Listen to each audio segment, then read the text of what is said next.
Hi, I'm Catherine. I'm editor of Reader's Digest magazine. I'm delighted to welcome you to the July issue, which is this one here. We have Helen Mirren on the front, and it's a fantastic issue crammed full of all sorts of interesting fun and facts and features.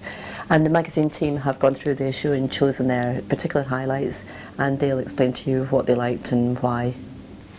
One of the things I really enjoyed in the July issue is marking the NHS's 65th birthday is this feature, What's Next for the NHS. It managed to pack an awful lot of information into a very short period of time. It managed to get a lot of different perspectives in, and it also managed to be positive and constructive whilst, being openly acknowledging some of the problems that come with having a National Health Service, but acknowledging the fact that it is an incredible institution that we want to hang on to and improve if possible. The piece I really liked in this issue is a piece that we called in the office Professor Baguette. It's about Stephen Kaplan, who's an American professor who knows more about French bread than almost anyone in the world.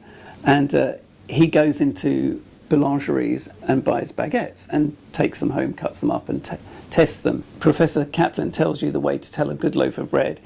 He said if bread is well cooked, it should resonate like a drum when you tap the base. He raps his knuckles on a baguette, holds it to one ear and squeezes. This is insufficiently baked bread, he says. If it's properly baked, it should be crackly, crunchy and crispy. So next time I go and buy a baguette in a bakery, I'm going to do this Professor Kaplan test. So my favourite part of the July issue is our Inside the Mind of a Stalker feature, which is by Eugene Costello. And in this feature he goes to a place called the National Stalking Clinic, where stalkers are treated by a psychiatrist. There are described in it 5 different kinds of stalkers. My favourite is called the incompetent suitor, which is the least serious and the most easily treated of the stalking types.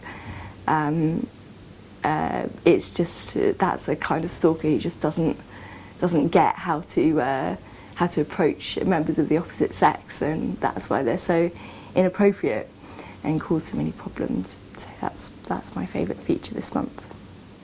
I've chosen my favourite thing in this month's issue is Hugh Dennis's I Remember, which was written by our own Ellie Rose, and the reason being is that I'm of a certain age where I kind of grew up with Hugh Dennis when he was in the Mary Whitehouse Experience, so I'm quite pleased to see that he's done so well in the sort of last 20 years. It's also a bit worrying to know that someone who's just a little bit older than me has now got enough memories to fill a 6-page feature.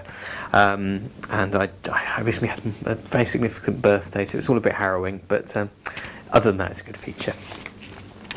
I'm the art editor on the magazine, so what really interested me was the travel section, and the woman was talking about My Great Escape, and she went to Giverny in Normandy, which was the home of Claude Monet, where he lived and died. I've been to the house and the gardens, and they are spectacular. Just wonderful to see how people, artists and writers, lived and where they worked, and it's totally inspiring. So now I'll give you some of my own highlights from the issue. If you remember back to just a year ago, it was the Olympics, and think about how much fun the Olympics were and what a great time the whole country had. So between July 26th and 28th at the Olympic Park, there's the Anniversary Games, which will just be an amazing event where we'll all get the chance to relive the fun and excitement of the Olympics. Then moving on to our Word Power section here. What's fascinating about Word Power is you always learn something new, and the thing I learned new this month is about the origins of the word denim. So I'm using denim all the time, but I didn't actually know that it comes from the city of Nîmes in France. So it was originally called Serge de Nîmes, and the de and Nîmes have come together to make the word denim. In terms of features, we've got this really lovely feature all about islands. It's part of our Best of British series. And I personally have been on holiday to lots of islands all around Britain, but also all around the world. And I love getting away to an island. I think it's just that feeling of how far away you are. You do really feel as though you're getting away from it all and you're having a great break. So that's Best of British Islands, which you can use for inspiration for places to visit this summer.